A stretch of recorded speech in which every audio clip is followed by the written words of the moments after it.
नमस्कार, सुप्रभात। मैं सत्येंद्र कुमार मौर्य लक्ष्मी प्रसाद मेमोरियल पब्लिक स्कूल गोला बाजार गोरखपुर से आज हम सभी लोग कबीरदास जी द्वारा लिखित साखियाँ नामक पाठ का अध्ययन करेंगे। इस साखियाँ नामक पाठ के माध्यम से कबीरदास जी भारतीय जनमानस को ये संबोधित करने का प्रयास करते हैं कि आध्यात्म के माध्यम से हम ईश्वर को प्राप्त करने का जो मार्ग है वह कोई मार्ग प्रमाणित नहीं है। अर्थात हम ईश्वर को तभी प्राप्त कर पाएंगे जब हमारे अंदर छिपे हुए जो दुर्गुण हैं, बुराइयां हैं, कुरीतियां, सामाजिक अंधविश्वास है, बाह्य आडंबर है, इत्यादि चीज़ों को जब तक हम अपने अंदर से नहीं निकाल पाएंगे तब तक हम ईश्वर को प्राप्त नहीं कर पाएंगे। जैसा हम सभी लोग जानते हैं कि सभी धर्मों में अलग अलग मान्यताएं हैं कि हम इस प्रकार से काम करें तो ईश्वर की प्राप्ति हो सकती है, चाहे वो उपासना हो, चाहे वंदना हो, चाहे व्रत हो, चाहे तप हो, चाहे तीर्थ स्थानों का भ्रमण हो, मंदिर, मस्जिद, गिरजाघर, गुरुद्वारा इत्यादि पवित्र स्थानों का भ्रमण हो, काबा, कैलाश, काशी, मक्का, मदीना इत्यादि का भी भ्रमण हो। तो इस तरह से कबीरदास जी ने सभी लोक मान्यताओं को निराधार बताने का प्रयास करते हैं। कहते हैं ईश्वर की प्राप्ति हमें इस तरह से नहीं हो सकती है। उनका जो सबसे बड़ा जो ईश्वर प्राप्ति का जो नियम है वह यह है कि हम अपने आप को शुद्धिकरण करें। हम अपने आप को पहले उस तरह का बनाएं जिससे हमारे अंदर जो छिपे हुए जो अवगुण हैं, बुराइयां हैं, कुरीतियां हैं, जो स्वार्थ है, अहंकार है, वह सब जब तक हमारे अंदर विद्यमान रहेगा तब तक हम अपने आप को ईश्वर को प्राप्त करने के सही मार्ग पर नहीं ले जा सकेंगे। इस तरह से कबीरदास जी यह बताने का प्रयास करते हैं कि ईश्वर की जो महिमा है इस संसार के सभी जीवधारियों में प्रभु का अंश विद्यमान है। बस हमें इन जीवों में या खुद अपने आप में ही ईश्वर को ढूंढने की आवश्यकता है। तो कहने का मतलब यह है कि जैसा हम सभी लोग जानते हैं कि कबीरदास जी ज्ञानमार्गी शाखा संत होते हैं जिनका निर्गुण काव्य धारा या निराकार ब्रह्म की उपासना ही सर्वश्रेष्ठ या सबसे बड़ी विशेषता होती है कि ईश्वर के कोई आकार नहीं होते, कोई स्वरूप नहीं होते हैं। व्यक्ति ईश्वर को जिस रूप में प्राप्त करने का प्रयास करता है ईश्वर की प्राप्ति वैसी प्रकार से होती है। कहते ना, जाकी रही भावना जैसे प्रभु मूरत देखी तैसी, अर्थात व्यक्ति की जैसी भावना होती है उसी भावना के अनुरूप ईश्वर के दर्शन उस व्यक्ति को प्राप्त होते हैं। तो आइए हम देखें कबीरदास जी अपनी साखियाँ के माध्यम से हमें क्या शिक्षा देने का प्रयास करते हैं, हमें क्या संदेश देने का प्रयास करते हैं। जो एक निर्गुण काव्य धारा के श्रेष्ठ रचनाओं के माध्यम से कबीरदास जी हमें ज्ञानपरक बातों के माध्यम से समाज में किस तरह से व्यक्ति को जीवन यापन करना चाहिए और किस तरह से लोगों को अपने जीवन के प्रति कर्तव्यनिष्ठ होना चाहिए, यह सभी बातों को इसमें बताने का प्रयास किया गया है। तो देखिए ब्लैकबोर्ड पर लिखा हुआ है, हस्ते चढ़े ज्ञान को सहज दुलीचा डारी। कहते हैं कि हस्ती चढ़ी ज्ञान को, कहते हैं ज्ञान रूपी हस्ती मतलब क्या होता है? हाथी। हस्ती मतलब क्या होगा? हाथी। अर्थात कहते हैं ज्ञान रूपी जो हाथी है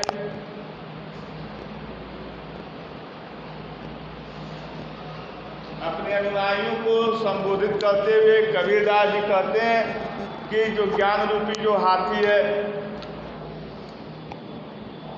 हे अनुयायियों, हे साधकों, इस ज्ञान रूपी हाथी पर समान रूप से, सहज रूप से आसन या यूँ कहा जाए समाधि लगा लीजिए।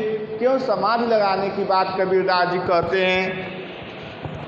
8वें आसन लगाने की क्या आवश्यकता पड़ गई कि कबीरदास जी को कहना पड़ा कि हे अनुयायियों, हे साधकों, हे शिष्यों, ज्ञान रूपी हाथी पर चढ़कर, यानी ज्ञान जो हाथी कैसी है, ज्ञान रूपी है, ज्ञान रूपी हाथी पर चढ़ जाइए और सहज दुलीचा डाल, और उस पर सहज रूप से, दुलीचा मतलब होता है कालीन बिस्तर, उस पर सहज रूप से कालीन बिछा लीजिए और पूर्ण रूप से अलथे या बैठ जाइए और समाधि के रूप में आसन लगा लीजिए। क्यों कहते हैं कि श्वान रूप संसार है। यह जो संसार है वह कैसा है? श्वान के रूप में है, कुत्ते के रूप में है, भूखन दे झक मारी। और इस तरह से कुत्ते के समान इस संसार के लोगों को क्यों कबीरदास जी संबोधित किए हैं? अर्थात कुत्ते के समान संसार के उन सभी लोगों के लिए नहीं यह बात कही गई है, उन लोगों के लिए कही गई है जो ज्ञान, अर्थात जो सांसारिक चीज़ों में लिप्त हैं, अर्थात वह सांसारिक ज्ञान को ही सबसे बड़ा अपने जीवन का ज्ञान समझते हैं, ऐसे लोगों के लिए यह बात कही गई। तो इसके बाद से कुत्ते के समान है। जिस प्रकार से संसार में जब हाथी चलते हैं तो कुत्ते भौंकते रहते हैं, देखकर उन्हें नाना प्रकार की आवाज़ लगाते हैं, उसी तरह से जब ज्ञानी व्यक्ति जाता है तो जो सांसारिक लोग हैं, सांसारिक मोह माया में जो लिप्त व्यक्ति होते हैं, वह ज्ञानी व्यक्तियों को देखने के बाद उनके ऊपर व्यंग करते हैं, छीटाकशी करते हैं। फिर कहते हैं कि लोग व्यंग करते हैं और इस तरह से भूखन दे झक मार, अर्थात यह लोग नाना प्रकार की व्यंग करते हैं। फिर से देखें तो शाब्दिक अर्थ है, एक बार और देखें, हंसते चढ़े ज्ञान को, ज्ञान रूपी हाथी पर चढ़ जाइए। किसको कबीरदास जी कह रहे हैं? अपने अनुयायियों को, अपने शिष्यों को, अपने साधकों को कहते हैं ज्ञान रूपी हाथी पर चढ़ जाइए, सहज दुलीचा डाल और समान रूप से बिस्तर लगाकर उस पर समाधि लगा लीजिए। श्वान रूप संसार है, यह संसार के लोग कुत्ते के समान हैं, भूखन दे झकमार। जब किसी संत, किसी ज्ञानी व्यक्ति को देखते हैं तो भूखने लगते हैं, अर्थात यह आशय। देखिए, आशय यह है कि प्रभु भक्त को दुनिया की निंदा का ध्यान दिए बिना, कहते हैं कबीरदास जी क्या कह रहे हैं अपने अनुयायियों को कि जो सच्चा प्रभु भक्त होता है उसके बारे में दुनिया के लोग क्या कह रहे हैं, इसका वह कभी ध्यान नहीं देता। वह अपने मार्गों एवं साधना के पथ पर चलना, या यूँ कहा जाए कि प्रभु भक्त को दुनिया की निंदा का ध्यान दिए बिना अपने मार्ग एवं कौन से मार्ग, भक्ति रूपी मार्ग और भक्ति रूपी साधना के पथ पर हमेशा निरंतर आगे बढ़ते रहना चाहिए। जब आप संसार के लोगों की बातों में उलझ जाएंगे तो आप अपने उद्देश्यों से विचलित हो जाएंगे, और जब आप अपने उद्देश्यों से विचलित हो जाएंगे तो प्रभु की भक्ति और जो साधना है वह आप उससे दूर हो जाएंगे। इस तरह से कहते हैं। फिर से देखें कि ज्ञान रूपी हाथी पर चढ़ जाइए और उस पर ज्ञान रूपी हाथी पर बिस्तर लगाकर और अलथी पलथी मारकर एकदम समाधि ले लीजिए, अर्थात आसन लगा लीजिए। क्यों? कि श्वान रूप संसार है, भूखन दे झक मार। यह संसार के लोग, जो सांसारिक व्यक्ति है, जो सांसारिक विषय वासनाओं में लिप्त है, वह भूखन दे झक मार। वह आपको देखेगा तो भूखन मतलब भोंकना मतलब व्यंग करना शुरू करेगा, आपके वैचारिक स्तर पर छींटाकशी करेगा, नाना प्रकार के आपके व्यक्तिगत आलोचना करने का प्रयास करेगा। यह सब यदि आप देखेंगे तो प्रभु की भक्ति के मार्ग को सही ढंग से नहीं चल पाएंगे। आशा यह है कि प्रभु भक्त को दुनिया की निंदा का ध्यान दिए बिना, जो प्रभु भक्त सच्चा जो प्रभु भक्त है उसको दुनिया की निंदा का ध्यान दिए बिना अपने मार्ग एवं साधना पथ पर हमेशा निरंतर आगे बढ़ते रहना चाहिए। आइए दूसरा देखिए, पखा पखी के कारण सब जग रहा भुलान। पखा पखी आप देखेंगे, पखा पखी मतलब होता है तर्क वितर्क, पक्ष विपक्ष। कहते हैं पखा पखी के कारण मतलब कारण सब जग रहा भुलान। जो कहते हैं कि जो सांसारिक व्यक्ति है वह ईश्वर को प्राप्त करने की जो विधि है उसके मार्ग से वह हट गया है, अर्थात भूल गया है। पखा पखी के कारण कहते हैं पक्ष विपक्ष के कारण, तर्क वितर्क के कारण तर्क करते हैं लोग, ईश्वर है कि ईश्वर नहीं है, ईश्वर है तो कहाँ मिलेगा, ईश्वर नहीं है, इत्यादि चीज़ें। तो वही कहते हैं तर्क वितर्क के कारण सब जग रहा भुलान। जो ईश्वर के जो महिमा है, ईश्वर की जो प्रबलता है, वो सब को लोग क्या हो गए हैं, भूल गए हैं। आगे कहते हैं ईश्वर सब जग रहा भुलान, ईश्वर को लोग भूल गए हैं। निरफक होय कि हर भजय। निरफक मतलब होता है स्वार्थहीन, निष्पक्ष, निस्वार्थ होकर जो हरि को भजता है वही सोई संत सुजान, वही सच्चा ज्ञानी होता है। यहाँ संत का मतलब होता है सच्चा, सोई माने वही, सुजान मतलब होता है ज्ञानी, वही सच्चा ज्ञानी होता है। कि पखा पखी के कारण सब जग रहा भुलान। संसार के लोग पक्ष विपक्ष में पड़ जाते हैं, तर्क वितर्क करते हैं ईश्वर के बारे में, और यह सब करने बाद सब जग रहा, संसार के लोग ये भूल जाते हैं कि ईश्वर को प्राप्त करने के क्या मार्ग हैं। निरपक होय कि हरि भजे। निरपक मतलब होता है निष्पक्ष भावना से। जो व्यक्ति निष्पक्ष भावना से होकर हरि की भजन करता, हरि को भजता है, सोई सजान, वही तो सच्चा संत ज्ञानी होता है। इस वीडियो में आप ईश्वर के अस्तित्व के बारे में और संसार के लोगों के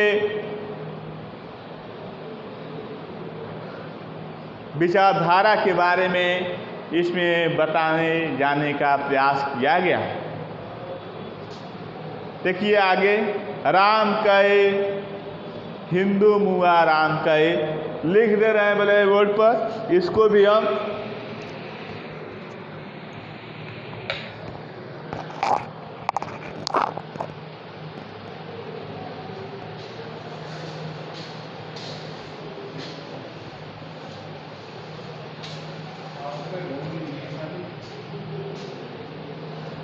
भी हम लिख दे रहे हैं।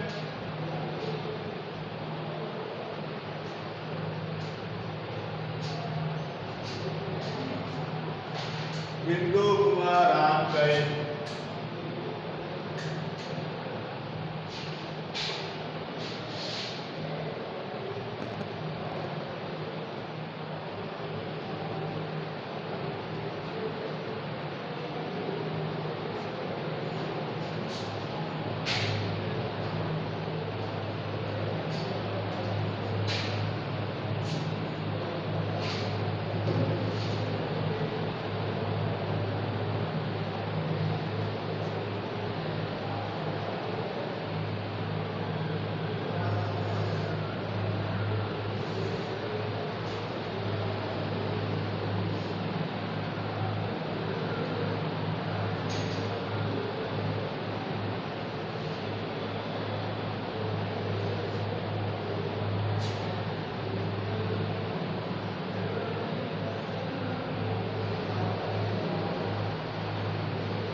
देखिए कहते हैं कि हिंदू हुआ राम कही। जो हिंदू है वह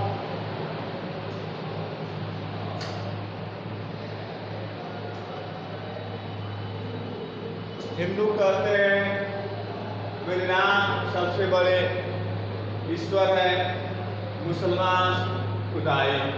और मुसलमान वर्ग के लोग कहते हैं सबसे बड़े जो ईश्वर हैं वो हमारे खुदा हैं। और इस तरह से दोनों लोग धर्म के नाम पर आपस में लड़ते हैं, झगड़ते हैं और अंत में धर्म के नाम पर ही लोग आपस में इतना ज़्यादा बैर कर लेते हैं कि हिंसक प्रवृत्तियां भी जन्म ले लेती हैं और जगह जगह पर उपद्रव जैसे माहौल या वातावरण बन जाते हैं। क्यों? हिंदू हुआ राम कहे। हिंदू ने अपने इष्ट देव राम को सर्वोच्च बताते बताते मर गया, मुसलमान भी खुदा को सर्वोच्च बताते बताते मर गए। कहे कबीर सो जीवता जो दुख के निकट न जाई। तो कहते हैं कि कबीरदास जी कहते हैं जीने का अधिकारी वही है। कहे कबीर सो जीवता, जीवता मतलब जीने का अधिकारी। कबीरदास जी कहते हैं जीने का सच्चा अधिकारी वही है जो दुख के निकट न जाए। जो राम खुदा, हिंदू मुसलमान, इन दोनों के जो निकट न जाए वह सच्चा व्यक्ति होता है, उसी को जीने का अधिकार होता है, वह जीने का अधिकारी भी होता है। फिर देखें हिंदू हुआ राम कहे। हिंदू लोग कहते हैं हमारे धर्म सबसे सर्वश्रेष्ठ है, राम सबसे श्रेष्ठ है, तो राम कहते कहते मर गए। मुसलमान खुदाई, मुसलमान वर्ग के लोग अपने खुदा को सर्वश्रेष्ठ बताते बताते मर गए।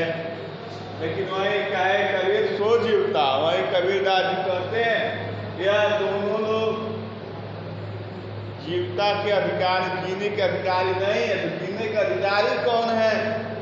जो दुख के निकट न जाए। जो हिंदू मुसलमान राम खुदाई, जो धर्म के नाम पर एक दूसरे को नीचा दिखाने के प्रयास करने वाले लोग जो है वह जीने के अधिकारी नहीं।